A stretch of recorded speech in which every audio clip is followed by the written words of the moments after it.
Hello and welcome to this emergency episode of Up The Poshcast. We weren't going to record tonight, but we felt like we had to after the news at Peterborough United. Today we've had Emmanuel Fernandez going to Rangers in what was a shock transfer move for 3.5 million. We've had Malik Mothersill going to Stockport. Earlier in the week, Alex Bass joined from Notts County, which we're all pretty excited about. Sam Hughes was made captain, and we've had 3 internal departures at the club. All those things are discussed tonight, as well as Max's terrible trim. On this episode, I was joined by Max, Del, and Ashley, and I'm John. So sit back, relax, because there's a lot to talk about tonight.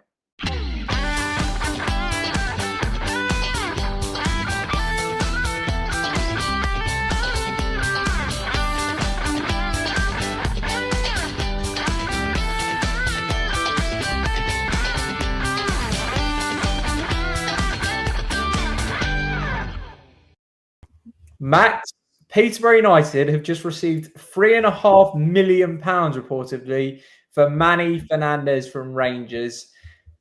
Tell me what you think of that, and what can Rangers fans expect from their new big signing? Yeah, well, firstly, if the money that's being reported is substantial, it's a great deal for Peterborough. Manny Fernandez definitely fell out of favour. It was Hughes and Wallen was the centre back pairing that we saw for the back half of the season, and that was a centre back duo that seemed to be working. What Rangers fans can expect from Manny Fernandez is that the player does have a calamity in him, like he does have a proper clanger. But when he's playing well, and we saw glimpses of performances that could show that he could play a lot higher than League One.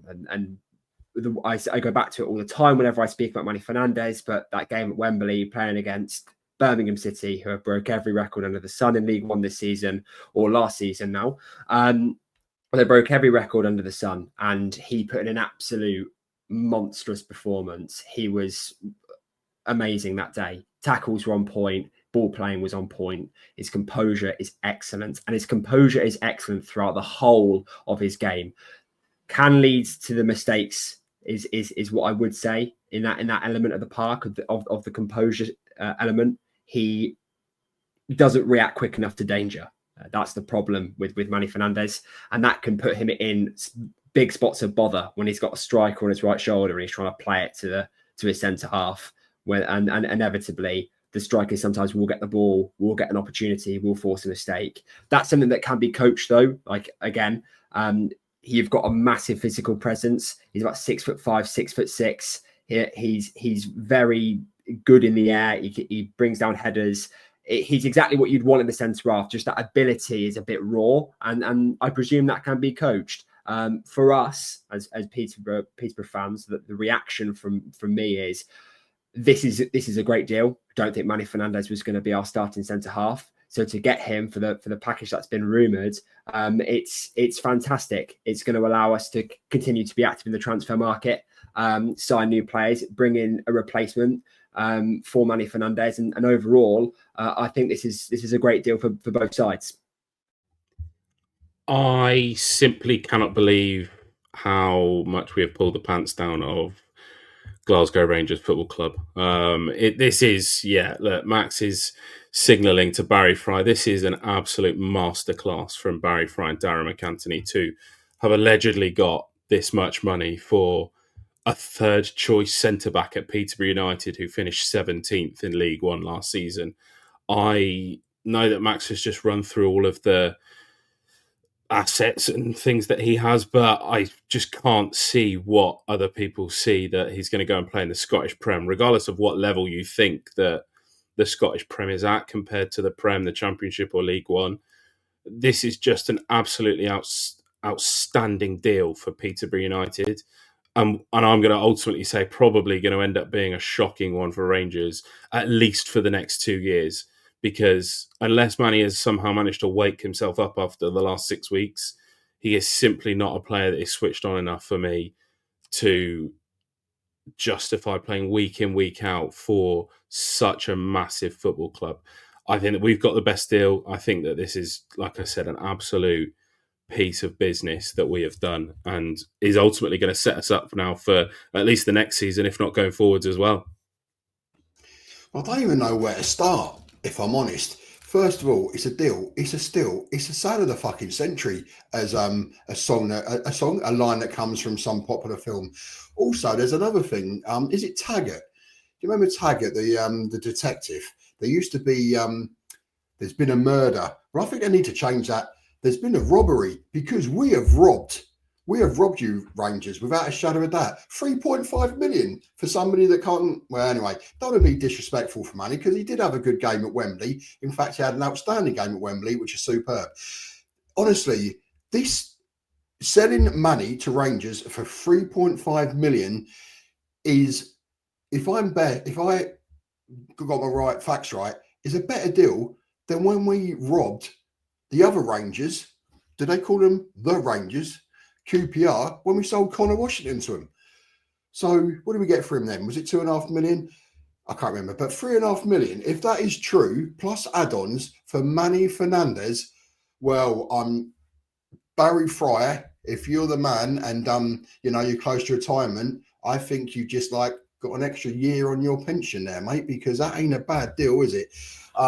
Let's face it, Rangers, Premiership Scottish, probably the equivalent of League One, if I'm honest, in England. So is it really that big a move? I'm not too sure. I think he's going to come unstuck, if I'm honest. I'm joking apart, I might push him to Championship at a push. But Manny is going to come unstuck, mate. He'll do all right in the Farmers League in Scotland, but Rangers in Europe, or I got that wrong? They are that Manny in Europe. Oh, my goodness. So, yeah, well, let's see what happens there. Obviously, I've never been map. You what, mate? Manny on the map. Can you imagine that? Wow. But no, let's be honest. Manny is a League One defender at a push. He's had some good games, and I've said many times, had some inconsistent games, but Rangers, wow. And then good luck to you. I think it's a good move for both people. It's a great move for Manny, without a shadow of a doubt. And I think it's also a good move for Peterborough for getting him off of our books, so we can concentrate with players that, potentially are going to be good for Peterborough United. So 3.5 million. Wow. Yeah, Max ended his speech and said it's a great deal for both clubs. This is simply not a great deal for both clubs. This is a great deal for one club, and that is Posh, because it may just have saved our season. I think there's a chance that I would have accepted 500,000 for Manny Fernandez. I can kind of understand where the interest. I was surprised when Norwich came in for him in January, let's face it. I can kind of understand why clubs in higher divisions quite like Manny, because you look at him and he has all those tangible benefits that you want from a centre-back. He's 6'6", he's physically imposing. But if you dig down into the stats, the guy was worse in the air than Sam Hughes, who played next to him. He was pretty much bang average in League One for aerials duels won last season. 61%, I think it was, or 66%. It's not an outstanding number. And then I look at his age, and he turns 24 in about 4 or 5 months' time. He's not a young whippersnapper. He's not Ronnie Edwards. He's in his mid-20s at the end of this year. If we've got 3.5 million for him, that tops Connor Washington as the greatest transfer in Peterborough history. I cannot fathom why Rangers would pay that fee. What is possessing Russell Martin to do that? The thing with Russell Martin is you watch his teams as well, and they're so possession dominant. Manny struggles in our system on the ball. He can stride out of defence quite well. Max, you talk about his composure, and yeah, he can look quite composed on the ball, but often he's too relaxed and too lethargic on the ball. And actually, I don't think he's magnificent technically. I certainly don't think he's technically good enough to play in a Russell Martin team where a lot of the build-up play goes through the centre-backs. So I'm really confused at the transfer and what Rangers have thought. But the fact we are getting £3.5 million for him, if that's true, and it's come from a journalist with a high level of credibility, I would say, so we can take it as there's got to be some, what's the saying? No smoke without fire. There has to be some smoke with this fire. I think, I was kind of at my wit's end when Mothersill left, and this has just perked me right up. So thanks, Rangers. Yeah, what a deal. What a bit of news. And we just have to go and reinvest this now. This could buy us, 3-4 players? And if we can do that and spend $1 million on each, let's say, we could be looking in a very different position than where we were before this transfer was completed. So, yeah, great news for Posh, I think. You say no smoke without fire there, John. I actually think Russell Martin has been smoking something, but there we go. Good luck to him. Okay, moving on to, I think less good news. We may have a diversity of opinions on this one. Malik Mothersill left the club today to join, in a rather surprising transfer, Stockport County. Ash, I'm going to throw to you. How do you feel about this transfer? Do you know what? It's an interesting one, isn't it? I want to be disappointed because I wanted Malik to be a key player for us going forwards. But equally, if it's clear that if he's not going to sign a new contract, we simply cannot find ourselves in a position going forwards ever again where we are letting players leave for free that are assets to the football club. So, yes, it's to a League One rival. Yes, it's a strange move. It's a sideways move, I'd almost argue. Maybe not so much on last year, but ultimately everybody's going to start come August 1st with 0 points in League One, aren't they? And it's a fresh start for everyone. Is there an element of maybe Teo Dunn getting in Mothersill's ear and saying, yeah, come here, this is the project that these guys are having. They'll pay you double what you're earning at Peterborough every chance. But like I said, disappointing, yes. I hope that Malik Mothersill goes on to have a great career. It's a shame that we won't see that at Posh because, like we've said many a time last season, he has flashes of brilliance, but then he's missing many a time in a game. So it's an interesting one, but I think it's the right decision for Peterborough. Equally, and we discussed this during the day today, didn't we, is that Malik Mothersill is not the player that's going to take us from 18th to 12th or 12th to 6th or 6th to 2nd in the league. So where we were earlier, before the Manny Fernandez transfer and all of this alleged cash, is as long as the squad that we have is still in League One come the 26-27 season, then losing Malik Mothersill is for 800k, let's say, or 900k, is a great piece of business.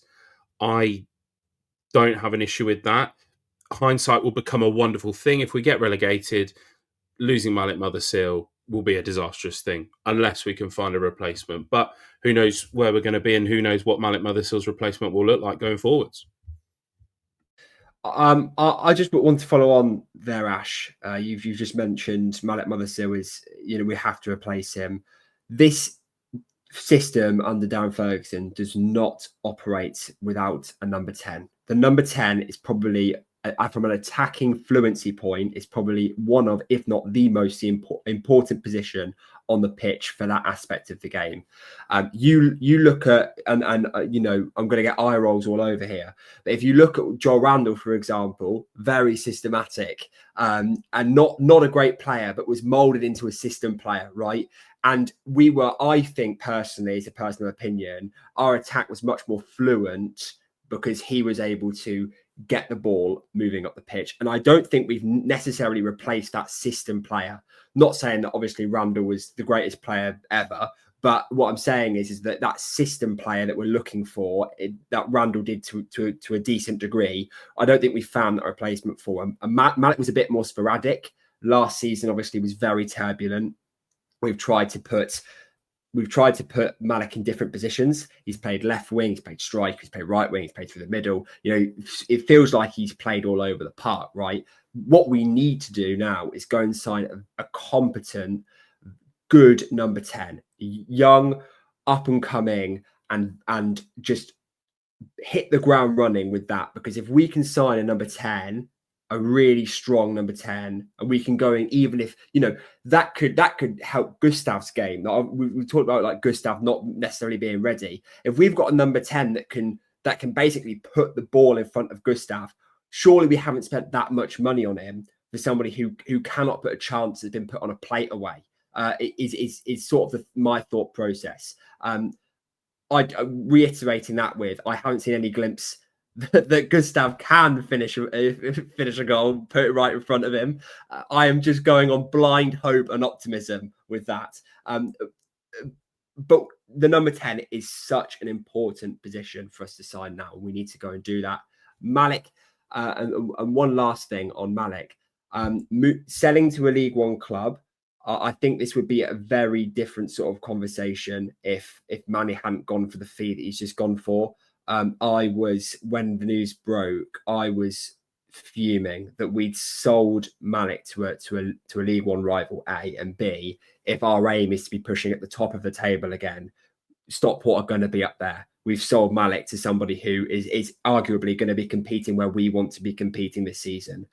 That to me is such a backwards move from the club, and I don't necessarily understand that strategy. If the reports that Charlton and QPR were in for him, maybe not for that much money, but do we want to sell Malik purely for money, or do we want to sell basically our best player, in my opinion, that we had, bar Kwame Poku, to somebody that we want to be competing with? I think that was very backwards. However, it's money in the back pocket. We can start this rebuild, this restructure, this revamp of the team, and hopefully we can get that ball rolling. But I'm really impressed since Keller and Hughes had signed. I feel like it's been a predominantly good news since then. Mothersill was a bit of a blow, but I think this transfer window is going really well, especially with this Manny news. Yeah, I don't really see where we're getting really well from, Max, if I'm being honest. I'm still quite pissed off about the whole Mothersill situation, I guess. And not by the fact we've sold him. I totally understand the need to sell him, but I maybe it's a me problem, but I look at it and I struggle to see how we wanted to keep Mothersill, right? And we wanted to keep Teo Eden.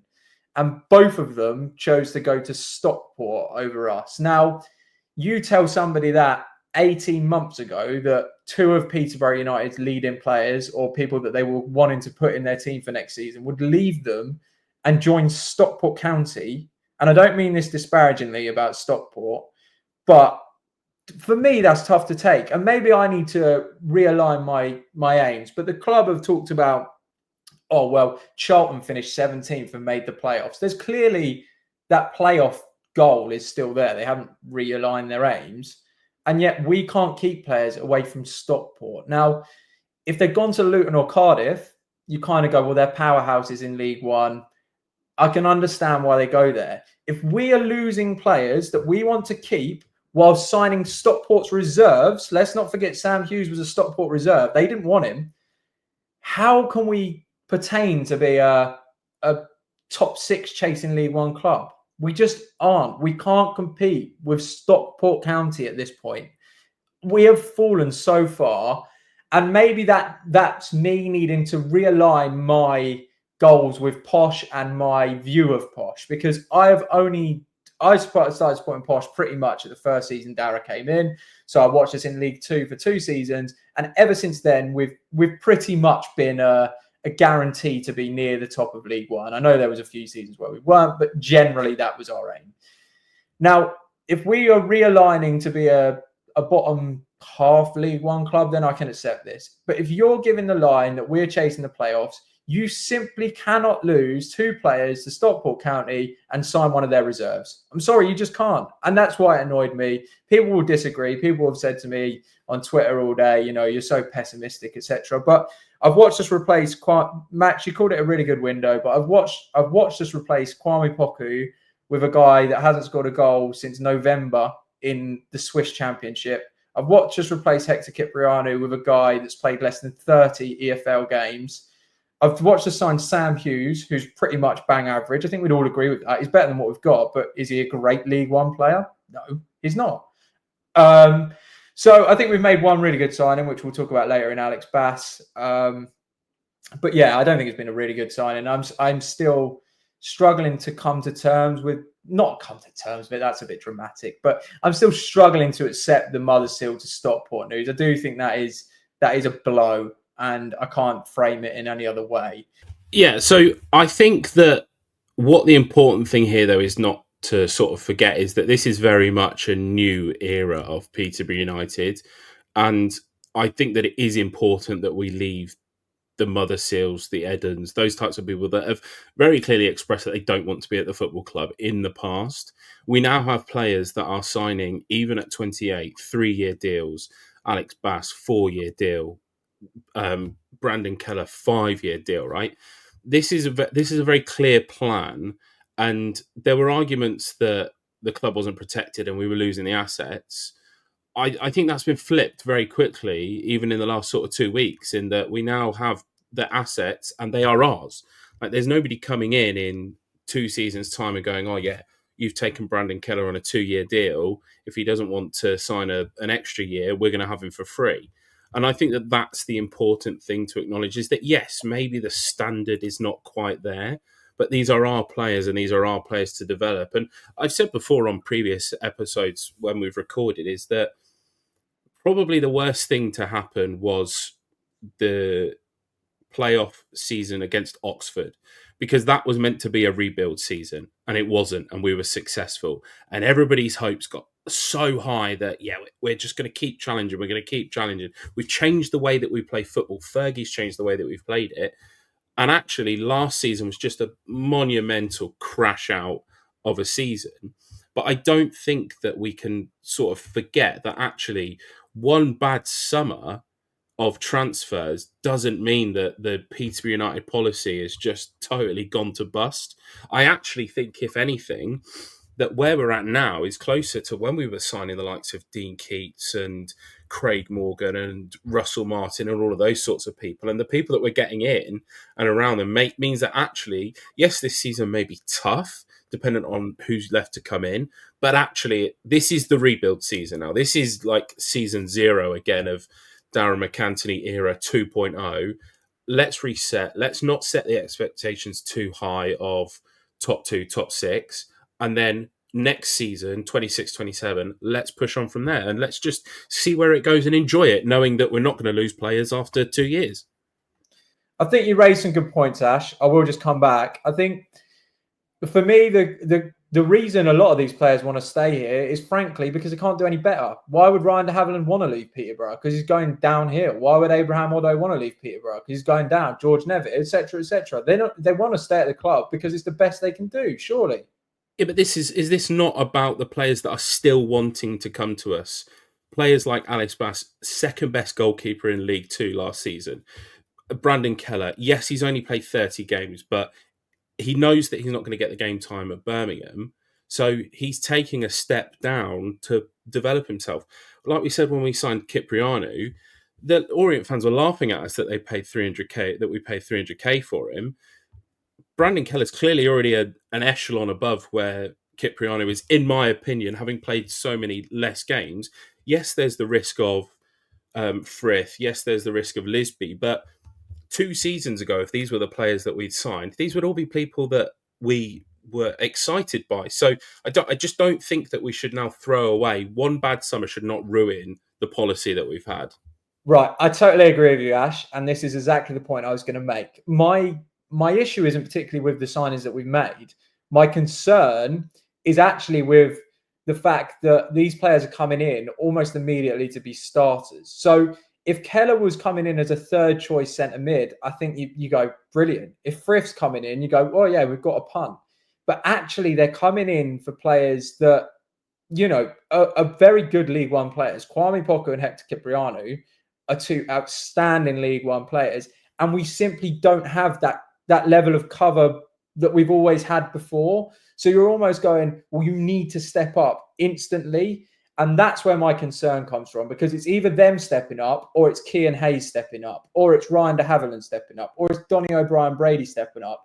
And I've just not seen it. And I do think we have, you can't, you give me that look, but you've replaced Poku and Kyprianou directly with 2 players that have played less than 30 EFL games between them.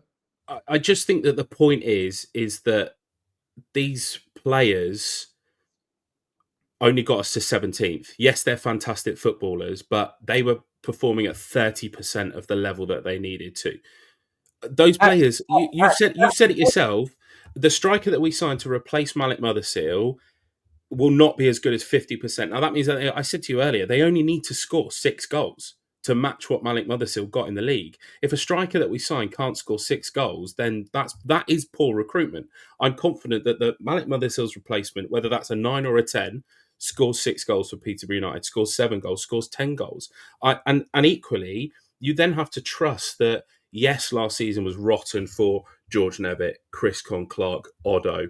Hayes was good, but not fantastic in parts at the same time. I just think that you have to let those players play out. And actually, if we finish 17th again, that can be seen as a successful season, having lost now, 5 of our best players, probably our 5 best players.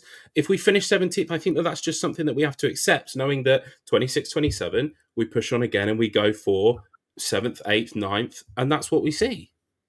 Look, 17th. If you offer me 17th, I'll snap your arm off. If you offer me 20th place right now, I'd snap your arm off. You made the point there. We finished 17th with Poku, Kipriano, Ricky J. Jones, Mothersill in our squad. We haven't replaced any of these with a better player. We have not. Like, no matter what you say, there is no way that any of these players that we've signed are better than them. We are worse in quality than the squad that finished 17th. And as it stands, we've now got £4.5 million today. So this may change, and my opinion may change. But as it stands, we have weakened a squad that finished 17th. So where are we going to end up?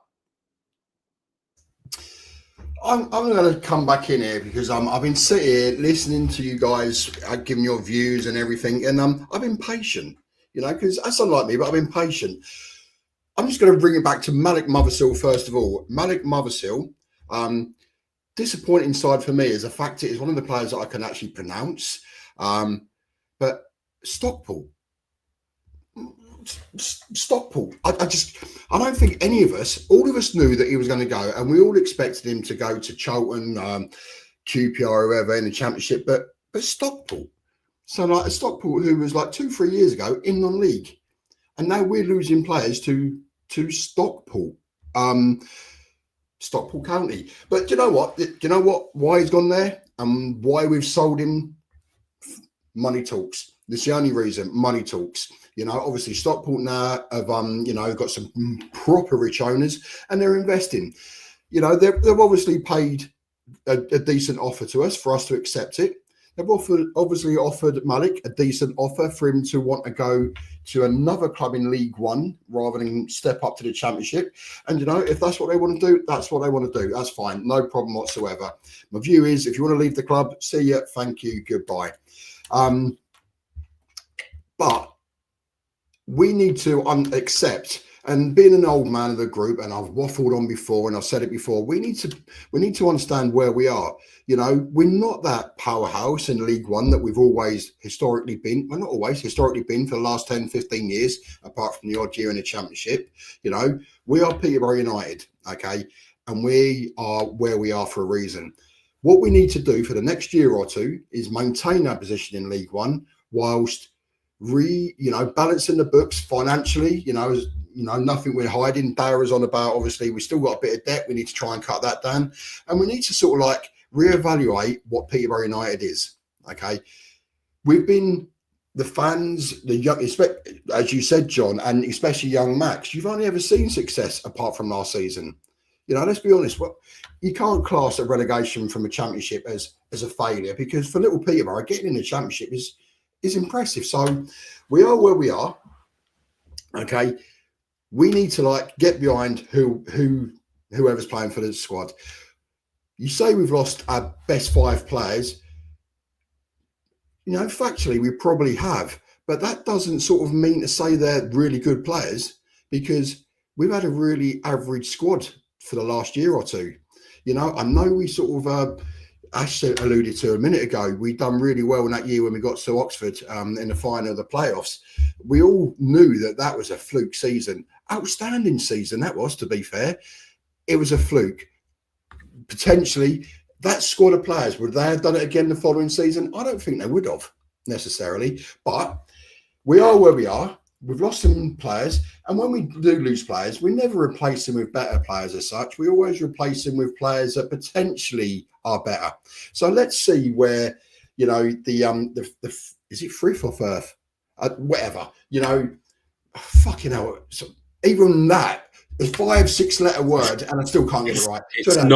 It's not Colin Firth. It's okay. Declan It's not Frith. the actor. Frith. Yeah, okay. Frith like froth. So you know, he's meant to be half decent. Let's see how he gets on.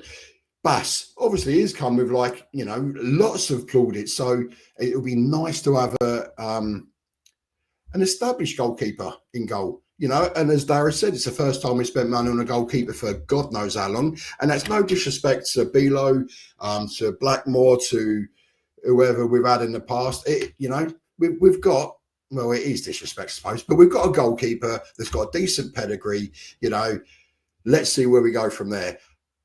I can't wait for the season to start. I generally can't. Anybody knows me, I rule my life around football. You know, I plan this, I plan that to go football. I can't wait. You know, and if we finish 20th, so be it. You know, but as long as I can see some progress with the players that are coming in, improving, you know, some of the players last season, because again, Dara keeps saying, let's look at the second season syndrome, because they normally get better in the second year. Well, a lot of these players from last year, they need to be a lot better this year, because let's be honest, most of them were proper shit last year. But let's not get too downbeat. Let's not start sort of getting upset. It is what it is. This season, I think, like last season, but more this season, we need to, okay, let's get behind the team. Let's support, and let's not continue to think that we're better than what we are, right? Let's grow back up, because I'm confident that once we get back into the swing of things, after a couple of dodgy years last year, I don't think this year is going to be fantastic. I think this year will be better than last year, but it won't be as good as what we've had for the last few years. I'm looking forward to the future. You know, big things happening, not only at Peterborough United, but Up The Poshcast, obviously. Del, speaking of big things, you mentioned it briefly there. In the week, Peterborough United, and it feels a long time ago now, given today, signed Alex Bass from Notts County. One which I've been a little bit negative tonight. I am buzzing about this signing, but I want to hear from you first, Max. So talk me through it, because I know you are also buzzing about this. When this got announced, I think I had felt like my heart was stopping and starting. I needed to lie down. I was absolutely over the moon when this got announced, and it was one of the players that I said in the transfer targets video podcast that we did was that Alex Bass would be a different model to what we like to sign, which is young and hungry. He's still quite young for a goalkeeper, but usually, you know, we want to go down the route of really young players that we can develop up the ranks. Alex Bass has got heaps of experience. He's very composed. He's quite good with the ball at his feet as well. And obviously, John, you said earlier that talking about our squad, we have downgraded in quality. I agree. I think this is the position we have upgraded in quality in terms of starting position. I think he's better than both Bilakapic, Steer, and Blackmore. So this is a fantastic signing all around. Watching him this season, because it is one of the very few. I know people say when we make signings, you've not watched them, so how can you say? This is one of the signings that I have watched this season, and predominantly so, being at Uni and Derby, getting opportunities to go to Notts County and things like that, and going there just for games when I want to go. It is such a good signing, and he had a really good run in the playoffs as well, in terms of shot stopping. I mean, Wimbledon could have scored a lot more, right? And he was that last wall of defence. And sometimes this season, we've just been, you know, desperate for our goalkeeper to just give us a break, right? To just be that last line of defence. And I really think Alex Bass is going to be that for us. So for me, I have not a single complaint, only positivity about Alex Bass. And I really hope I'm not made to eat my words. And he turns out to be rubbish. But I really cannot see that eventuality happening. No, I do think you're right, Max. And Alex Bass seems like at 27, 28-ish, it seems like he's going to bridge that gap where Jed Steer couldn't, in that Jed Steer felt probably, I would imagine, like a dad of the group. But with Bass being 27, he's 4 years closer in age to them. He's a similar age to Sam Hughes as well. So that we've had that announced in that they're going to be captains and leaders today, him and Johnston. I would imagine that Alex Bass is probably one of those as well. And we discussed before is that Bilo is a great shot stopper. Jed Steer is great with his feet. I feel like Alex Bass is going to be that middle man in that he's not going to be amazing. And I don't want to downplay him because some of the shots that we've seen him save in the footage that we've put out has been fantastic, is that he's going to be 80% at both, which is fantastic for Posh because that's what we need. We don't want the mistakes of Bilo. We don't want the goals being let in like Jed Steer. And if we've got somebody that is 6'3", 6'4" in goal, he's ultimately going to make good saves. And as long as he's calm under pressure with the ball at his feet, he's going to be a fantastic asset for us for 3 or 4 years. I just want to echo what happened to Lloyd Christmas there in the group chat. Lloyd Christmas, maybe go and Google who that is and look at Max. But in the group chat, Max seriously, he was so excited. It was like Christmas for Max, so much so I actually thought he was going to get in contact with the recruitment team to see if they'd give him a job because he mentioned Bass as a signing. So going to doff me out to you there, young man. Well done, but as I say, go and look up Lloyd Christmas, then have a look at Max. Yeah, I would like to say I'm absolutely buzzing with this one. I said it earlier, but this is the exact sort of signing which I think we should be making, right? This is a signing that's a clear upgrade on what we've got. Is EFL experienced.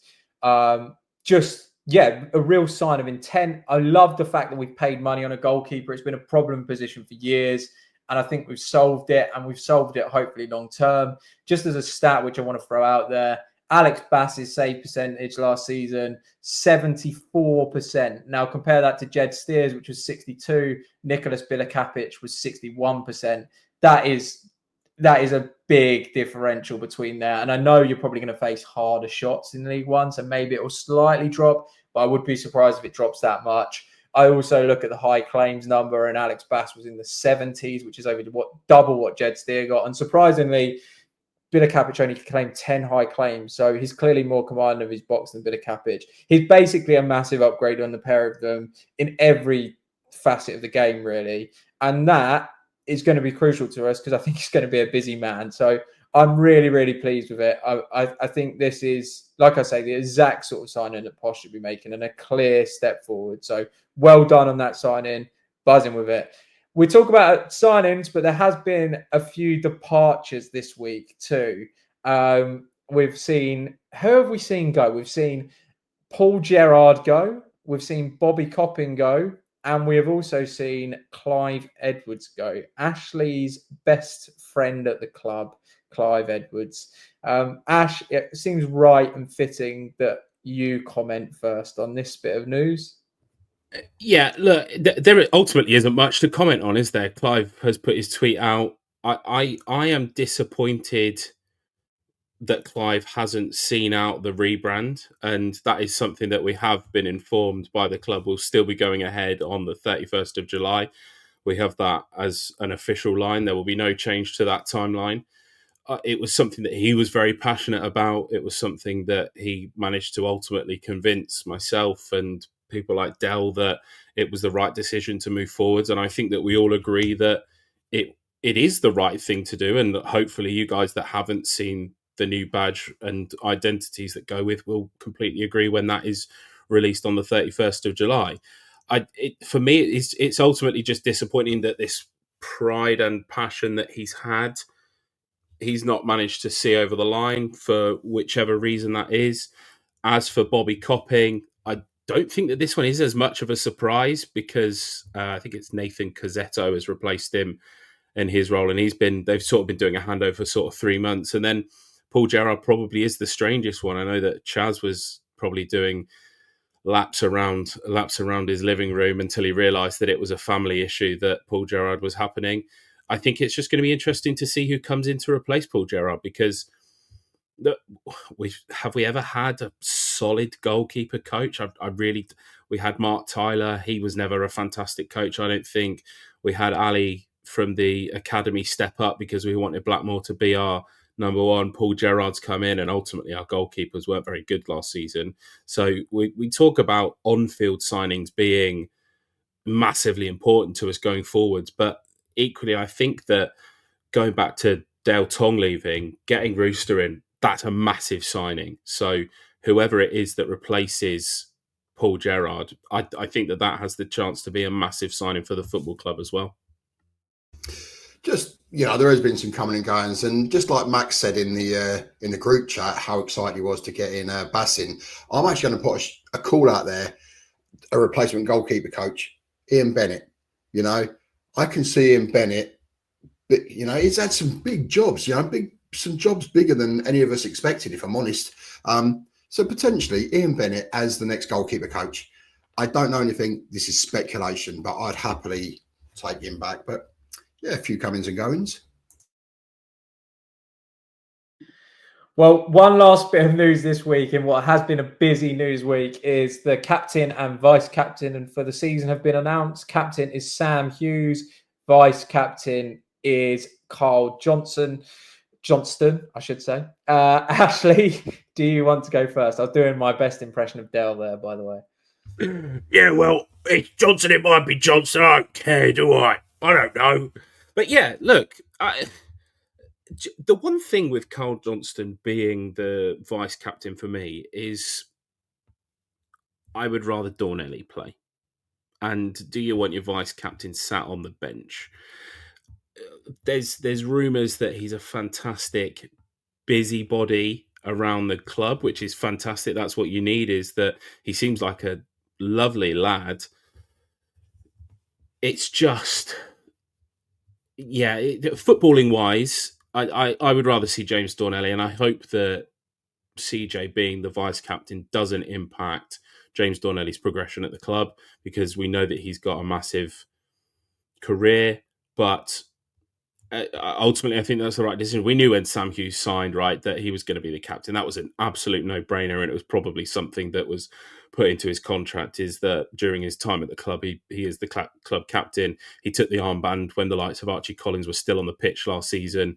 It was rare that I don't want to go back to Bristol Rovers again, but the absolute rage when Cipriano came on at half-time and took the armband off of Sam Hughes, that wound me up no end, just because I just didn't think that Cipriano was the leader that we needed, and Sam Hughes probably is the leader. He's not afraid to say what needs to be said. I imagine, we think back to after Lincoln it was, I'm pretty sure on good confidence that he had the truth with the players that was needed. So hopefully, footballing wise, look, Sam Hughes provides, I've said before, provides what you know, and he's going to give you what you expect. But I hope that he can be the leader to really drag this young group of players up and help them excel and develop further. Let's be honest, as soon as Sam Hughes was announced that we've signed him, I think on the pod, my first words were, that's our captain sorted out. And you know what? Rightly so. We've got the experience in. Let's use their experience. So I'm happy with Sam Hughes being captain, no issues whatsoever. Cole, obviously being being vice captain, I have no issues with that at all. But like what you says, Ash, I would like to see Dornelli start and develop. And there's no disrespect to Cole Johnson, whatever, but I would like to see Dornelli on the right, so I could actually give him some 7s, 8s, and 9s rather than just 1s and 2s. Because I can see him having a good season this season. With the Collins, a lot of speculation. Oh, is he not a vice captain or captain? Does that mean he's going? I don't think you can really read into that. And what you said is that there's certain people that make good captains, and there's certain people that don't. And let's be honest, with Archie Collins, he wasn't that sort of vocal person, if that makes sense. He let his football do the talking. Whereas I can see someone like Sam Hughes will be fucking kicking ass, making sure that players are doing what they're meant to be doing, And you didn't really see that with Collins, if I'm honest. And I actually think it might be a weight off of his shoulders that, I don't have the responsibility. I can just go out and do what I'd done well 2 seasons ago and in pockets last season. So, some great moves. So yeah, let's get behind it, as I keep saying, see what happens. But I think they're 2 good choices, if I'm honest. So no issues with them whatsoever. But that's a wrap of the Posh news. But don't stop listening just yet, because Up The Poshcast have got a little bit of an update. The website is now fully up and running. If you haven't been on UpThePoshcast.com, easier to type than say.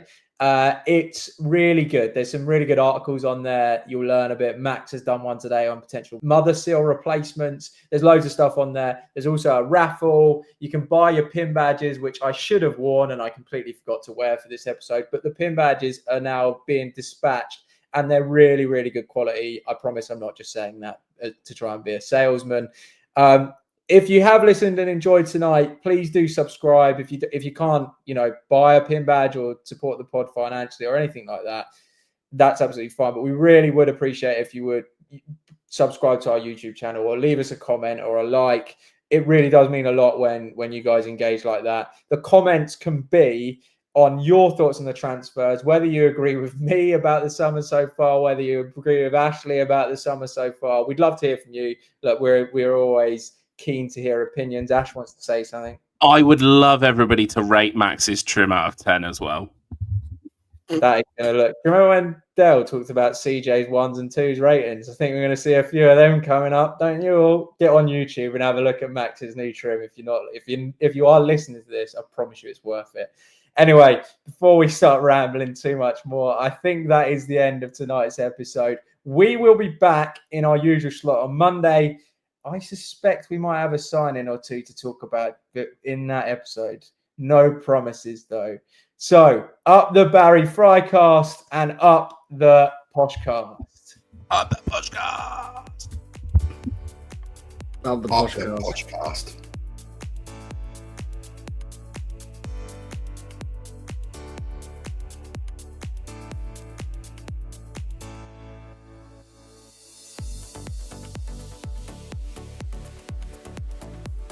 Anyway, do you know what, right? Lloyd Christmas. So all of you listening on Spotify or Apple, you are going to have to get yourselves over to YouTube and see what we're talking about. Up the Lloyd Christmas.